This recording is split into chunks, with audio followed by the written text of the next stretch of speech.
You've been watching him hold back, haven't you? Not just from you, but from something deeper, something he can't even name. You see it in the way he reaches for you and then pulls away. You feel it in the space between his words, in the tension that lives in his body when you get too close to the truth. He wants this. You know he does, but something inside him won't let him fall. Something ancient and wounded whispers that surrender means death, that opening means destruction, that letting you in means losing himself completely. And so he stands at the edge, looking into your eyes like a man staring into an abyss, terrified of the very thing his soul is screaming for. You felt this, haven't you? The way he loves you and fears you in the same breath. The way he sees you as both his salvation and his undoing. Because surrender, for the divine masculine, isn't just about letting you in. It's about letting go of every wall he's ever built, every identity he's ever worn, every lie he's told himself about who he needs to be to survive in this world. And that beautiful soul is the most terrifying thing he's ever faced. Your heart knows this already. You've seen the fear flash across his face when things get too real, too raw, too close to the bone. You've watched him choose safety over truth, control over connection, the familiar pain of separation over the unknown territory of true intimacy. And it's broken you open in ways you never expected. Because you're ready. You've done the work.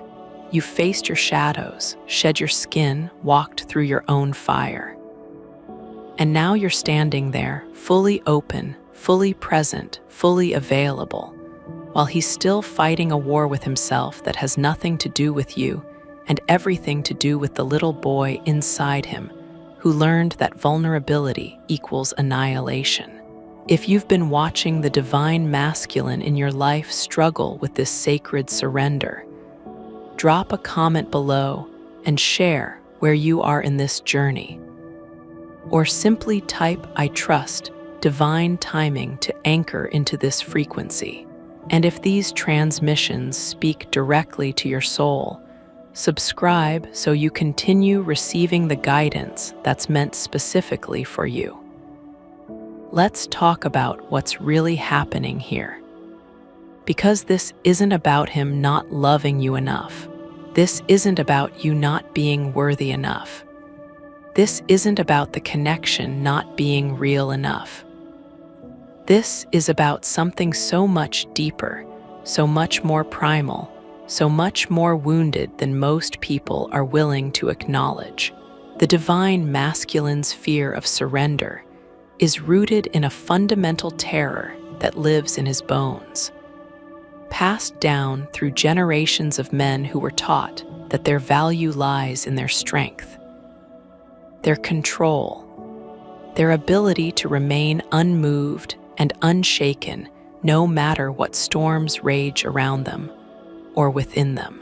He learned long before he met you that showing his heart is dangerous, that needing someone makes him weak, that depending on another person for his emotional survival is the ultimate betrayal of his masculine essence. And now here you are, this force of nature, this mirror of truth, this invitation into a depth of feeling he's spent his entire life running from. Of course he's terrified. Of course he's resisting. Of course he's pulling away, even as every cell in his body is pulling toward you. Have you noticed how he can be so present one moment and completely gone the next? How he can look at you with such intensity, such recognition, such soul-deep knowing, and then turn around and act like you're a stranger. This isn't manipulation, though it might feel like it. This isn't game playing, though it might look like it. This is a nervous system in complete overwhelm. This is a man touching a frequency of love so pure, so vast, so all-consuming that his entire identity structure starts to crumble in its presence. And when that happens, when he feels himself dissolving into you, into this connection, into a love that demands he show up as his full authentic self, rather than the carefully constructed persona he's been hiding behind, his survival mechanisms kick in with a vengeance. Fight or flight. Except in this case, it's usually flight. Because fighting you means engaging, and engaging means feeling, and feeling means surrendering to the very thing he's most afraid of. The divine masculine has been conditioned for lifetimes to associate surrender with defeat. In his world, in the world he was raised in, surrender means you lost. It means you weren't strong enough, smart enough, powerful enough to maintain control. It means you failed at the one thing you were supposed to master, which is yourself, your emotions, your needs, your vulnerabilities. So he learned to build walls, thick ones, walls made of logic and reason and rationalization, walls made of busyness and distraction and surface-level connections that never threatened to crack him open. Walls made of anger and indifference and cold detachment when things get too close to his heart. And these walls have served him well in a way. They've kept him safe. They've kept him functional. They've kept him from feeling the depth of pain and abandonment and unworthiness that lives in his core. But now you've arrived, and you're not asking him to open a door in his wall. You're asking him to tear the whole structure down. You're asking him to stand naked and defenseless in the presence of a love so powerful it could destroy him or remake him. And he doesn't know which one it will be. This is why he runs. This is why he pulls back. This is why he can feel everything you feel, know everything you know, recognize this connection as deeply as you do, and still choose to walk away. Because surrender for him feels like annihilation. It feels like he's being asked to die to who he's been so he can be born into who he's meant to become. And that death, that ego death, that dissolution of the false self, is the most terrifying passage a soul can face, especially a masculine soul that's been taught its entire existence that its worth is tied to its ability to remain strong, stoic, unaffected, in control at all times. You're not just asking him to love you. You're asking him to completely reimagine what it means to be a man. You're asking him to find his strength in his vulnerability rather than in his armor. You're asking him to trust that he can open his heart fully and not be destroyed by what he finds there or what you might do with that openness. And that's not a small ask. That's not something he can just decide to do one day and be done with it. That's a journey, a painful, terrifying, ego-shattering journey that he has to choose over and over and over again. Here's what you need to understand about the divine masculine's relationship with surrender. For him, opening his heart isn't just an emotional experience. It's an identity crisis. Every time he starts to let you in, every time he starts to feel the depth of his love for you, every time he starts to acknowledge how much he needs you, his entire sense of self begins to shake, because he's built his identity on being the one who doesn't need, the one who provides but doesn't require, the one who loves but doesn't depend, the one who shows up strong so everyone else can fall apart. And now here's this connection, this twin flame bond, That's asking him to need you as much as he's needed air. That's asking him to depend on you in ways that make him feel like a child again, vulnerable and exposed and terrified of abandonment. That's asking him to admit that he's not complete without you, that you're not just an addition to his life, but a fundamental piece of his soul that he's been missing his entire existence. And that level of need, that level of vulnerability, that level of interdependence goes against everything he's ever been taught about what it means to be masculine, to be strong, to be worthy of respect and love.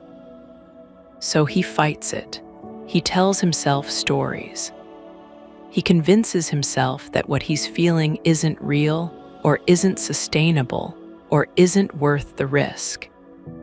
He focuses on all the logical reasons why this can't work, why you're not right for each other, why the timing is off, why he needs to focus on other things right now.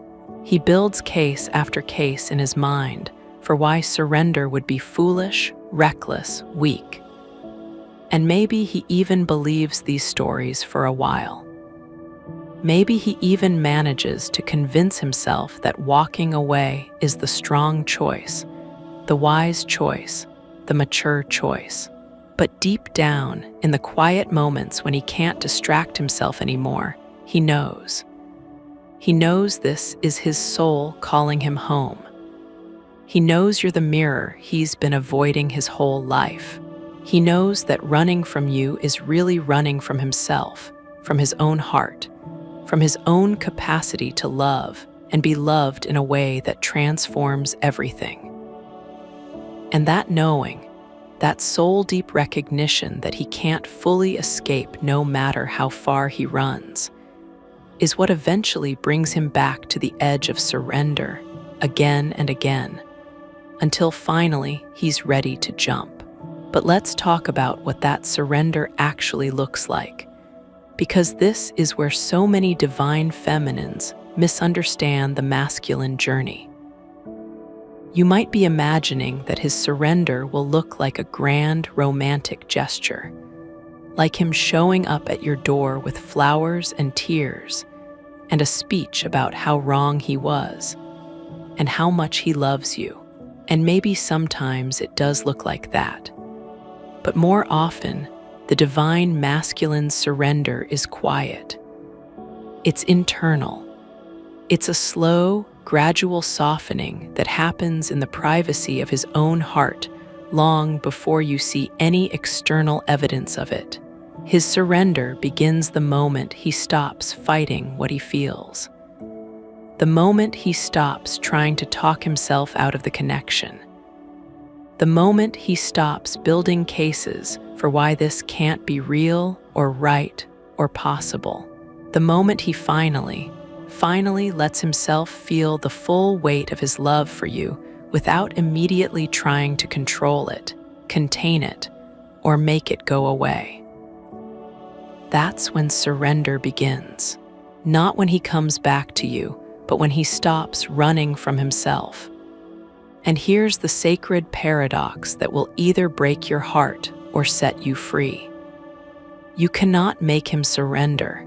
You cannot love him into it. You cannot prove to him that it's safe. You cannot convince him with logic or seduce him with your feminine energy or manipulate him with your silence or your presence or your absence. His surrender is between him and his own soul. It's between him and the divine. It's between him and the wounded little boy inside him who's still terrified that opening his heart means being abandoned, rejected, destroyed. Your role in his surrender is not to force it, facilitate it, or even wait for it.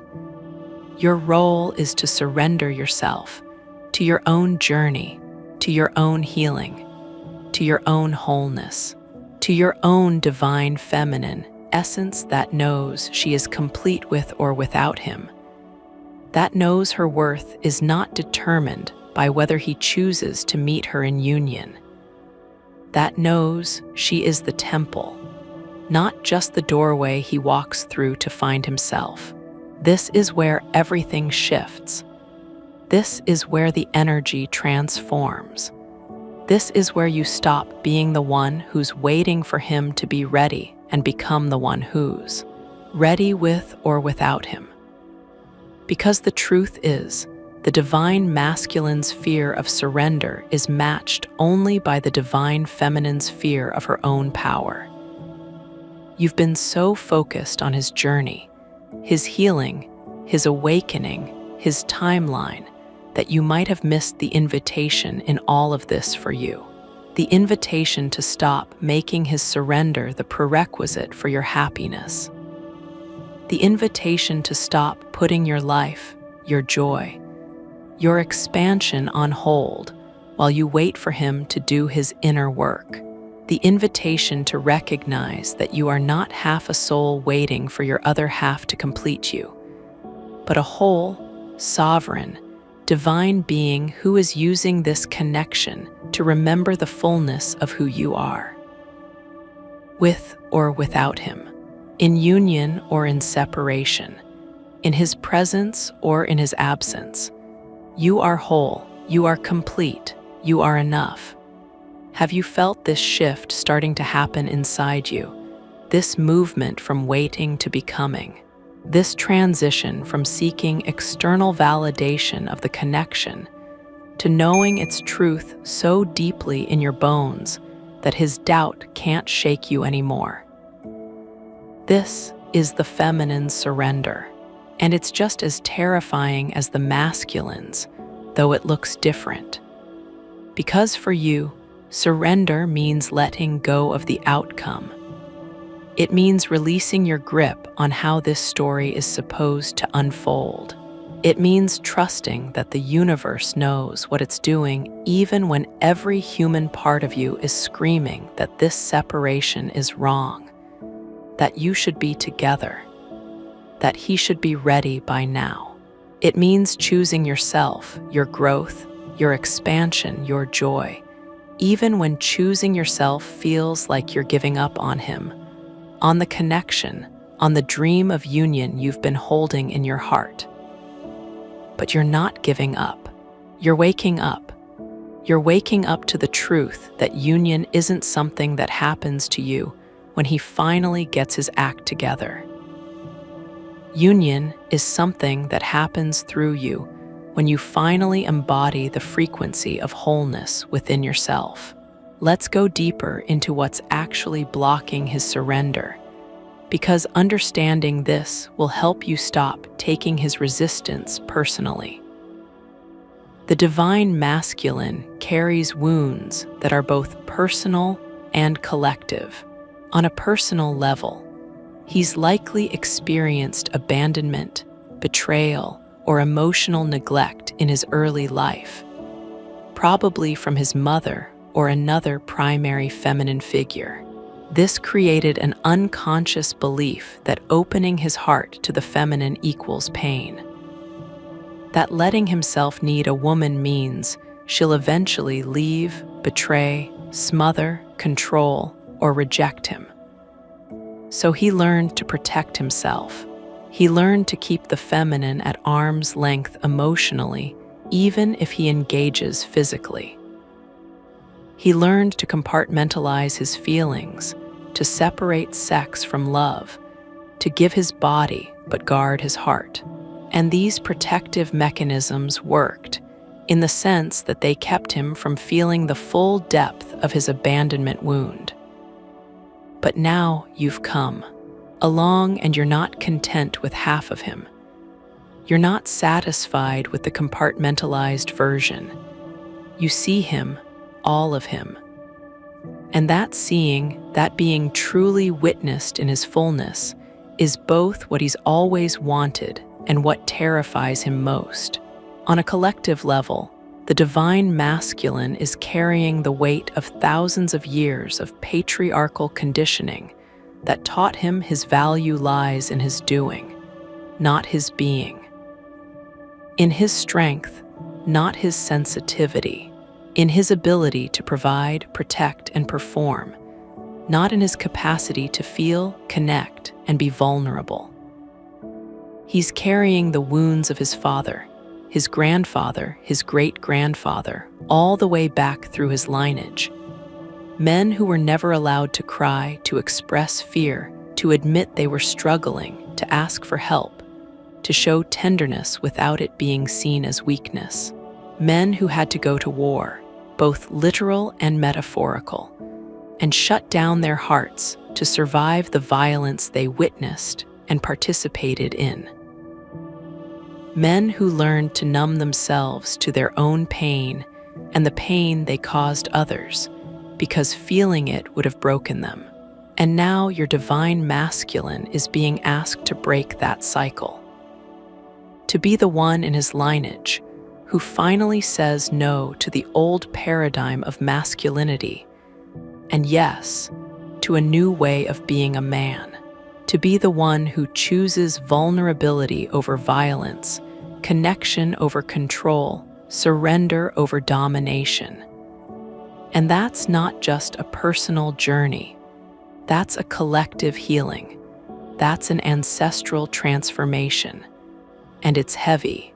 It's so heavy that sometimes he can barely stand under the weight of it. There's also a very specific fear that lives in the divine masculine that most people don't talk about. It's the fear that if he surrenders to his love for you, if he opens completely, if he lets you see the depths of his need and desire and devotion, you'll lose respect for him. You'll see him as weak. You'll no longer find him attractive, because he's been taught, explicitly and implicitly, that women say they want a sensitive man, but actually desire a strong one. That women claim they want vulnerability, but actually respond to confidence and emotional unavailability. That the moment he shows his soft underbelly, you'll either try to mother him, which will kill the polarity and attraction, or you'll lose interest in him altogether, because he's no longer the strong masculine presence you fell in love with. So he's caught in this impossible bind. He knows you're asking for his vulnerability. He knows you want him to open his heart. But he's terrified that if he actually does it, if he actually shows you the scared, wounded, uncertain parts of himself, you'll walk away. Or worse, you'll stay, but the passion will die because he's no longer the powerful masculine energy you're magnetically drawn to. This is where the divine feminine's embodiment becomes crucial, because he's not entirely wrong to have this fear. If you're asking for his vulnerability from a wounded place, from a place that wants to fix him or mother him or prove your worth by healing him, then yes, his surrender will create an unhealthy dynamic that ultimately serves neither of you. But if you're asking for his vulnerability from your own sovereign wholeness, from a place that can hold space for his humanity without making it mean anything about you, from a place that sees his fear and his wounds and his struggle without losing respect for his masculine essence, then his surrender becomes possible. Then he can open his heart without losing himself. Then he can be vulnerable without sacrificing his strength. Because you're showing him, through your embodiment, that vulnerability and strength are not opposites, that a man can be both tender and powerful, that he can cry in your arms and still be the masculine presence that grounds and protects and leads, that his worth is not determined by his ability to have it all together, but by his willingness to show up authentically, messily, imperfectly, and keep choosing love anyway. But here's what you need to hear, and this might be the most important thing in this entire transmission. You cannot wait for him to surrender before you claim your own wholeness. You cannot put your life on hold while he does his healing work. You cannot make his awakening your purpose and his timeline your prison. Because if you do, you're actually energetically blocking the very thing you're trying to create. You're staying in the chaser energy. You're making him responsible for your happiness. You're putting him on a pedestal and yourself in a position of lack and waiting and incompleteness. And that frequency, that energy of needing him to change so you can be okay, is exactly what keeps him running. Because it's not love he's feeling from you in those moments. It's pressure, it's expectation, it's the weight of being responsible for your emotional state. And that weight, combined with his own fear of surrender, becomes unbearable. So he runs further. He shuts down harder. He convinces himself even more firmly that this connection is too much, too intense, too demanding. This is why your surrender, your release, your return to self is the most powerful thing you can do for this connection, not as a strategy to get him back, not as a manipulation to make him chase you, but as a genuine reclamation of your own sovereignty. When you stop waiting for him and start living for yourself, something shifts in the field. When you stop making his presence or absence the determining factor in your joy and start choosing happiness regardless of his choices, the energy transforms. When you stop trying to prove the connection is real and start knowing it so deeply that his doubt can't touch you, the frequency elevates. And he feels this. He feels it in his body, in his nervous system, in his soul. He feels the pressure lift. He feels the space open up. He feels, for the first time, that maybe he can surrender to this love without being consumed by it. That maybe he can open his heart without losing himself. That maybe you're not asking him to complete you, but inviting him to meet you in wholeness. This is when his fear starts to lose its power. Not because you did anything to him or for him. Not because you convinced him or proved anything or played the game right, but because you stopped playing altogether. You stopped making his surrender the goal and made your own embodiment the priority. You stopped focusing on his healing and committed fully to your own. You stopped trying to be the doorway he walks through and claimed your place as the temple, whole and holy, and complete unto yourself. And from that place, from that frequency, you become magnetic in a completely different way. Not the magnetism of need or lack or chasing, but the magnetism of wholeness, of a woman who knows her worth, of a divine feminine who has remembered she is not waiting for union, she is union. And that frequency, that embodiment, that knowing, is what finally gives him permission to surrender. Because you've shown him, through your own journey, that surrender doesn't mean annihilation. It means transformation. It means becoming more of who you truly are, not less. Let's talk about what happens in those final stages before his surrender becomes complete.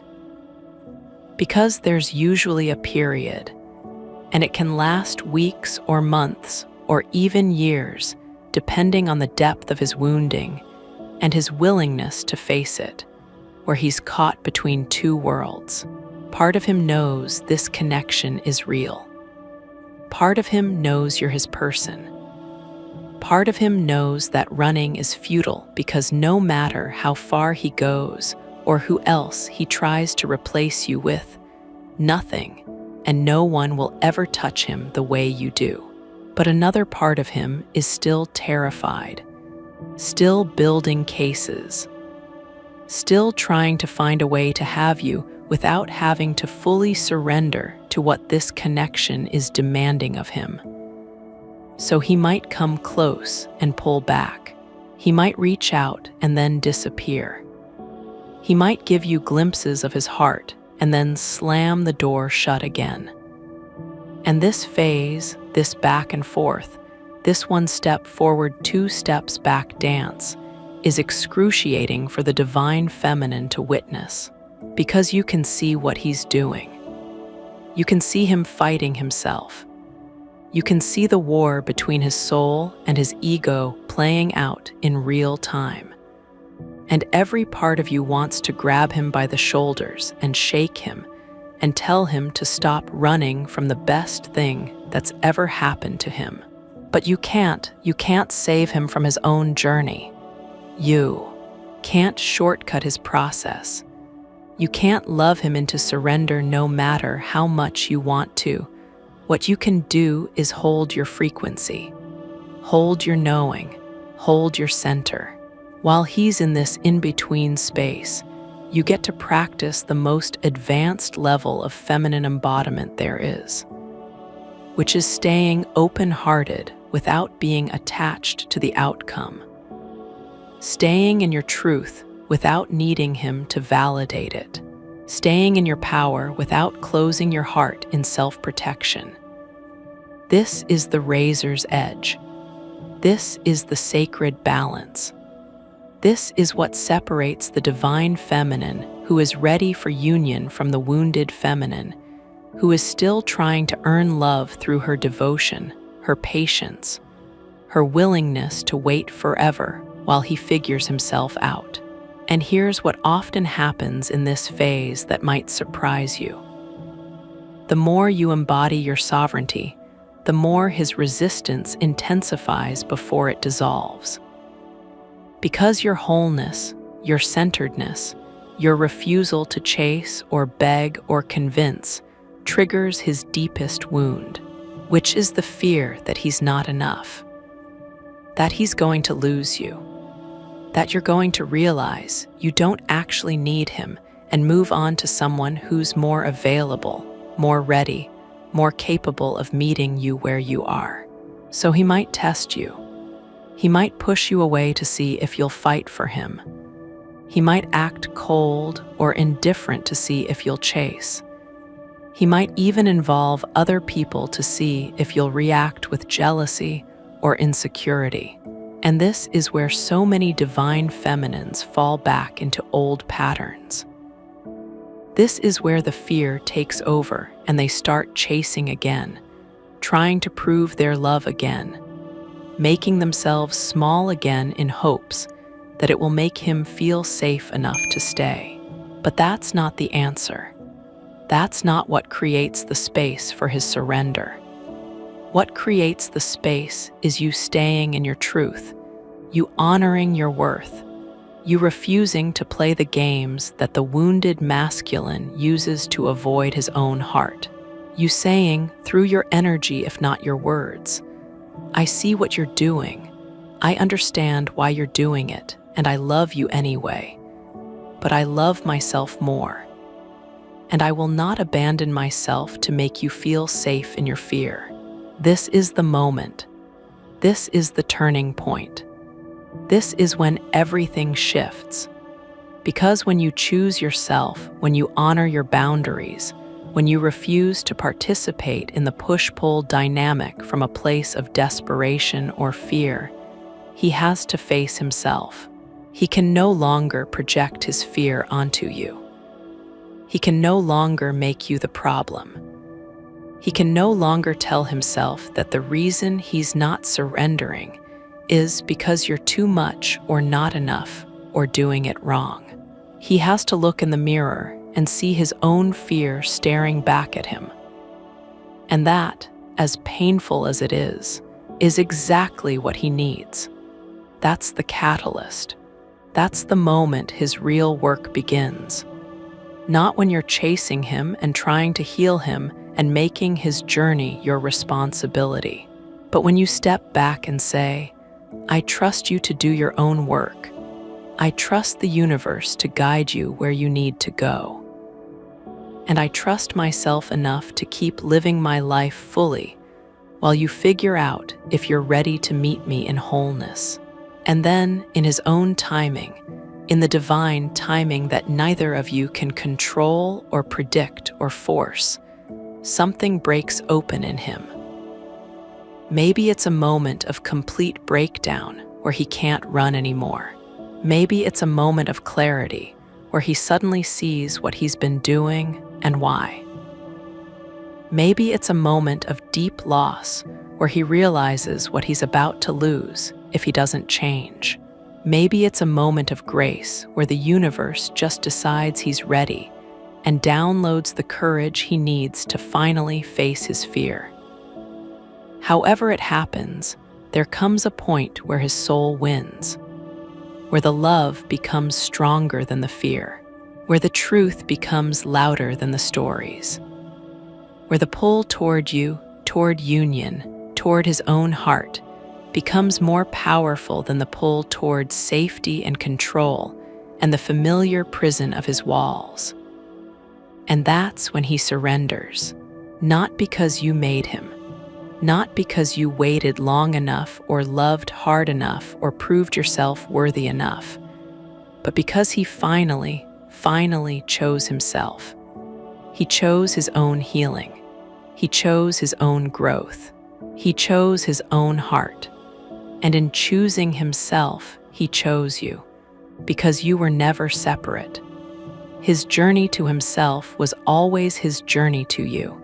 But let's be clear about what his surrender looks like when it's real, because there's a difference between a temporary opening and a true transformation. A temporary opening happens when the pain of separation becomes greater than the fear of intimacy. So he comes back, but he hasn't actually done the deep work to heal the wounds that made him run in the first place. So he'll be present for a while. He'll be open for a while. He'll give you glimpses of the connection you know is possible. But then something will trigger his fear again, and he'll shut down or pull back or create distance. And the cycle continues. This is not true surrender. This is just a pause in the running. True surrender happens when he's done the internal work to understand why he's been running. When he's faced his abandonment wound and his unworthiness wound and his fear of vulnerability. When he's learned to regulate his own nervous system so your closeness doesn't send him into fight or flight. When he's developed the capacity to stay present with his own emotions instead of numbing or distracting or projecting them onto you. When he's built a relationship with his own heart that's strong enough to withstand the intensity of his love for you without it feeling like annihilation. That's when his surrender is real. That's when he's actually ready for union, not just ready to try again, but ready to stay, to build, to show up consistently, to be the grounded masculine presence that can hold space for the depth and intensity of this connection without running when it gets hard. And here's the truth that might be hard to hear, but you need to know it. You can't determine whether his surrender is temporary or permanent. You can't control his healing journey or his timeline or his willingness to do the deep work. What you can control is your own discernment, your own boundaries, your own willingness to accept breadcrumbs versus full presence, your own clarity about what you're actually available for in this connection. Because if he comes back without having done the real work, and you receive him as if he has, you're setting yourself up for another cycle of pain. You're teaching him that he can run and return without having to actually transform. And that doesn't serve either of you. It doesn't serve him because it enables his avoidance of his own healing. And it doesn't serve you because it keeps you in a cycle of hope and disappointment, of opening and closing, of giving and not receiving in equal measure. So your discernment, your ability to feel into whether his surrender is coming from a truly transformed place or just a temporary softening, is crucial. And you'll know, your body will know, your intuition will know. If you're honest with yourself, if you're not making excuses for him or convincing yourself that this time is different when it doesn't feel different, you'll know. This brings us to the ultimate truth about the divine masculine's fear of surrender. It's not actually about you. It never was. Yes, you're the catalyst. Yes, you're the mirror. Yes, you're the one who triggered the awakening and brought all his wounds to the surface. But his fear, his resistance, his running, that's all his. That's his relationship with himself, with his own heart, with his own capacity to love and be loved. And the sooner you can fully integrate this truth, the sooner you can stop taking his journey personally. The sooner you can release the belief that if you were just different, better, more patient, more understanding, more feminine, more healed, he would surrender. No, his surrender has nothing to do with you being more or less of anything. His surrender is between him and his soul, between him and the divine, between him and the wounded parts of himself that need his love and attention and commitment to healing. You are not his healer. You are not his savior. You are not his mother or his therapist or his guru. You are his mirror. You are his catalyst. You are his invitation into a deeper relationship with himself. But the walking through that doorway, the doing of the actual work, the choosing of surrender over fear, that's his responsibility, not yours. So what do you do with all of this? How do you navigate the pain of watching someone you love struggle with their own fear? How do you hold space for his journey without making it your prison? How do you stay open-hearted without being a doormat? How do you honor the connection without abandoning yourself? You come back to you, again and again and again. Every time you find yourself obsessing over his process, you come back to yours. Every time you find yourself waiting for him to be ready, you ask yourself what you're not ready for in your own life. Every time you find yourself trying to heal him or fix him or love him into surrender, you redirect that energy back to yourself. Because the divine feminine's journey is not about getting the divine masculine to surrender. It's about surrendering herself, surrendering her need to control the outcome, surrendering her attachment to the timing, surrendering her belief that she's incomplete without him, surrendering her fear that if this doesn't work out, she'll never experience love like this again, surrendering all the ways she's been making his journey more important than her own.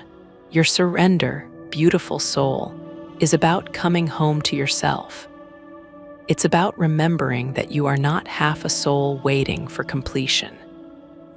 You are a whole, sovereign, divine being who is having a human experience of longing and separation, so you can remember the truth of union that already exists within you.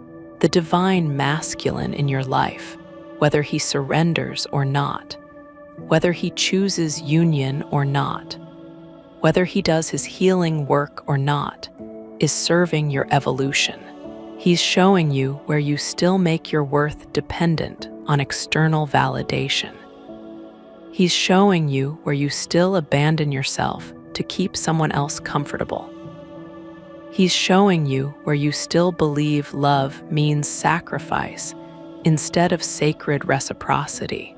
He's showing you where you still need to grow, to heal, to expand, to become more fully yourself. And that's the gift.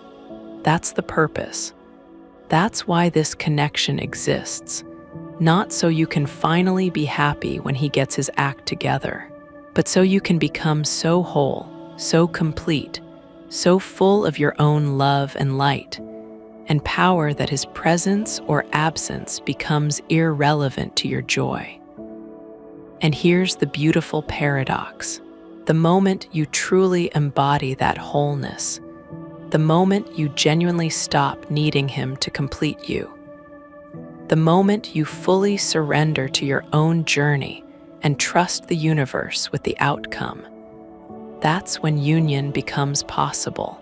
Not because you did it right, not because you finally manipulated the energy correctly, but because you've become the frequency of union.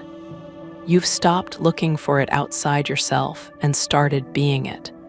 You've stopped waiting for him to meet you and started meeting yourself so fully that there's nothing left to wait for. And from that place, if union is meant to happen in the physical, it will. He'll do his work. He'll face his fears. He'll surrender to his own heart. And he'll show up ready, not because you convinced him or waited long enough or proved yourself worthy, but because he finally chose himself, and in choosing himself, he chose you. And if union doesn't happen in the physical, if he never does his work, if he chooses to stay in his fear, you'll be okay.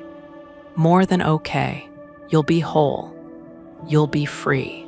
You'll be living a life so full and rich and beautiful that his absence, while perhaps always tender, is no longer a wound. It's just a chapter in your story of becoming. So, beloved, let this be your reminder. His fear of surrender is not your responsibility to fix. His healing journey is not your burden to carry. His timeline is not your prison to wait in. Your job, your only job, is to surrender to your own path, to love yourself so fully that his love becomes a beautiful addition rather than a desperate need. To build a life so aligned with your truth that union becomes something you desire, but don't require. To embody the frequency of wholeness so completely that whether he joins you or not, you know you're already home. Because you are, you always have been. You were never actually separate from the love you're seeking. You were never actually incomplete. You were never actually waiting for him. You were always waiting for yourself, to choose you, to honor you, to love you the way you've been loving him. And the moment you do, everything changes. Not because the external circumstances shift, though they might, but because you shift. You become the union you've been seeking. You embody the love you've been chasing. You remember the truth you've always known, that you are divine, you are whole, you are complete, and his surrender or lack thereof changes nothing about that fundamental truth. Ask yourself one final time, with complete honesty and raw vulnerability, am I living as the woman who waits for his surrender, constantly checking her phone, analyzing every small sign, holding her breath for him to finally wake up and choose this connection? Or am I living as the woman who has already surrendered to her own divine path, who has chosen herself so completely that his journey becomes secondary to her own magnificent unfolding? This is not a small question. This is the question that determines whether you spend the next year of your life in the same cycle of hoping and waiting, or whether you break free into something so much more expansive than you've allowed yourself to imagine. Because the moment you choose the latter, the moment you truly choose yourself and your own divine path, you Reclaim your power in a way that is so profound, it ripples through every dimension of your existence. You step out of that suffocating waiting room where time moves slowly and hope mingles with despair. And you step boldly into your actual life, the one that's been calling to you all along. You stop making his fear bigger than your truth. You stop giving his fear so much real estate in your mind that it becomes larger than your own inner knowing.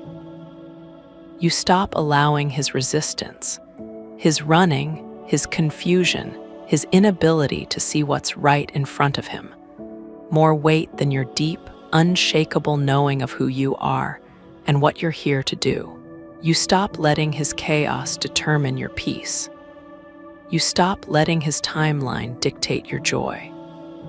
You become not the one hoping for union someday in some distant future when he's finally healed enough or brave enough or awakened enough, but the one embodying union right now, in this present moment, in your own energy field, in your own body, in your own daily life. You become the living, breathing example of what wholeness looks like. You become the woman who is so complete within herself that union is not something she's chasing or waiting for. It's something she is. And that shift, that monumental choice, that deep and sacred surrender to yourself and your own path, is what transforms everything. Not just for you, though it will revolutionize your entire existence in ways you cannot yet fathom, but for him too, for the entire connection, for the energetic field that exists between you, because your frequency, the vibration you emit when you are truly living in your power and your purpose, your embodiment of wholeness and self-love, your completeness that no longer has hooks of need or desperation reaching out toward him. That's what ultimately gives him permission to face his own fear. That's what creates a safe enough container for him to look at his own shadows without the added pressure of your waiting energy. That's what shows him surrender is possible, not through your words or your convincing or your explaining, but through your living example. That's what creates the energetic space, the vibrational opening, for his transformation to occur in whatever timeline is correct for his soul. Your wholeness becomes the mirror that reflects back to him what's possible. Your peace becomes the invitation for him to find his own. But even if it doesn't, and you need to really hear this, even if he never surrenders, even if he never does the work, even if he stays in fear for the rest of this lifetime, even if this connection never manifests in the physical way you've dreamed about and prayed for and visualized 1,000 times, you'll know you didn't abandon yourself in the process. You'll know you didn't betray your own soul by making yourself small or putting your life on hold or sacrificing your joy at the altar of a potential future that may never come. You'll know you chose your own healing, your own growth, your own expansion, your own joy, your own beautiful, precious life. And that beautiful soul is the real victory, not union with him as much as your heart may have believed that was the ultimate goal, but union with yourself, union with your own soul, union with your own divine essence. That is the prize. That is what you came here for. That is what this entire journey has been preparing you for all along. Tell me in the comments, have you noticed the shift that happens when you stop focusing on his fear and start honoring your own journey? What changed in the connection when you chose yourself first? Your experience might be the exact medicine another soul needs to hear today.